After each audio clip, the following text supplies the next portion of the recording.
time-saving techniques for reselling, things you can do and apply to your business model that can maybe help give you some time saved.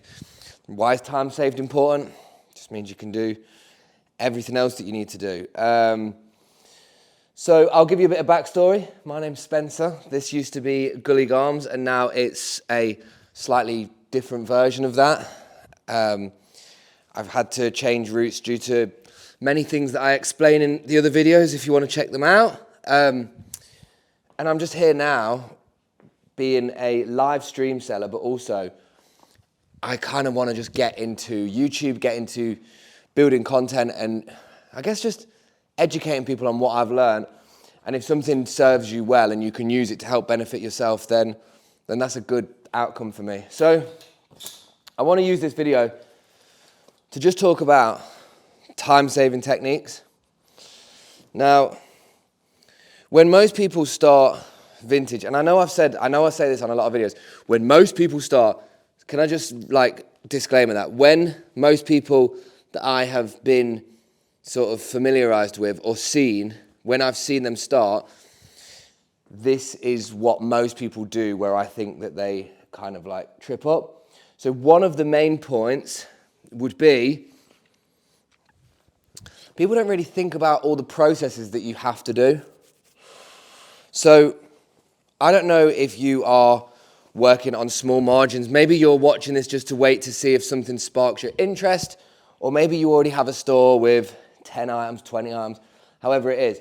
But when you organize that process of preparing your clothing and your stock and everything, how are you currently doing it? That is a big factor with what will change just the speed and efficiency of it. So obviously everybody knows that with vintage and with secondhand, there's so many actual stages to it, from sourcing it to finding it to washing it to color grading it to organizing it for potential shoots, for color grading it with a shoot that you might potentially do, for putting it together with outfits and styles for flat lays, for getting it placed on content for adverts, whatever it is. You are basically going through so many different processes from start to finish before the item's actually sold. Now, when I used to work with, I know what happens most of the time is you might only get 5 or 10 items in at a time, and you might get such a small amount of items in that you then go, well, I've got 5 items in, I may as well wash them all and then just individually measure them and do this. Don't get me wrong, it's not a bad tactic to have. It's definitely not the worst strategy you could have for it, because obviously when you're working with less items, you've got to work with, I guess, a realistic approach, something that's plausible. But one of the main things that helped me save time was simplifying all of the steps that I had to do. So right now you can see me photographing items. Now, just for reference, this isn't the most efficient way to shoot items. Now, and the reason why I'm doing it like this is because this is the most efficient for me right now, but not the most efficient in general. If I'm being honest, the most efficient way to shoot clothing for me was using models and being the photographer, because I worked on fast numbers. I think at a point when we was being more as fast as possible and efficient over the whole thing, making the models look good, creating a nice atmosphere, I think we worked towards 80 to 100 individual items per hour being shot. So just under 2 a minute. Now that wasn't the most efficient. No, that was the most efficient, but it wasn't the cheapest, sorry. Getting the words mixed up. Because obviously you pay for models and you have to spend money. But that was the most efficient for me. Anyway, I've tangented quite a lot. As you can tell, I'm in a different location. The flood of the East Midlands has got the building down the bottom, and as a result, I am up in the top shooting here. So it's a bit of a different look. But let's get back to the point about time-saving techniques. So one of the main things to do One of the main things you should do really in order to understand how to work with a better technique of time, I know I'm saying words and not getting to a point, let me get to it, is write down all the tasks, right? Write down, say there's 15 tasks that you have to do in order to like run things, whether it's answering emails, packing up orders, taking photos, doing all this. Write them all down, right? And just rank them. Just rank them in order of like, I would say for accuracy, rank them in order of how confident you feel with your efficiency towards it. So for me, for example, I would say that shooting items would be like a 10 out of 10 realistically, because if I'm in the position to, I already know I have the complete confidence to be as efficient as possible with this side of the job. Whereas for parcels, I might not be packing orders. Like maybe I don't know how to fold jeans as good, or t-shirts always are a bit strange.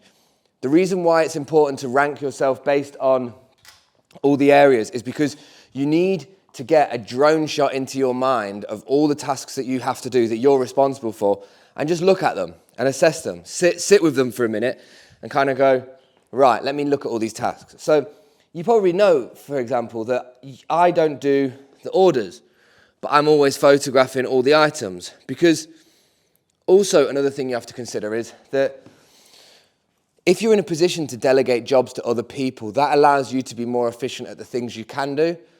I know that people say work on your weaknesses, work on your strengths. Everybody says a bit of everything, but realistically, work on efficiency, because efficiency will help the whole ecosystem of what it is that you're doing.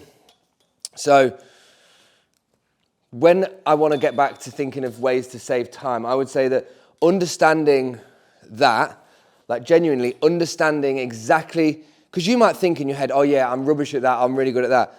But rank it against each other. And once you compare all the jobs that you have to do, you can really look at how all of those sit in your mind. You might be like, okay, yeah, I'm really not good at packing orders. I'm really good at this. Oh, I didn't realize that I'd rank like color grading items to wash or something. You know, I don't know where your level of things are. You might be just interested in what I've learned, or you might be just starting out. This information might suit you better later on down the line. So as maybe a starter point for where to save time would be to understand that first, really. Just because if you understand all them areas of the jobs, you can then look at the options for how to delegate it. A big thing with this industry is that most people have to do all the jobs themselves, because secondhand doesn't really pay fast in order for people to have more staff, in order for people to delegate. Because obviously the sweet spot is you do all the jobs that even you hate until you can afford to have someone employed to do the jobs you hate. So what I did is I built a business to like an empire-esque status.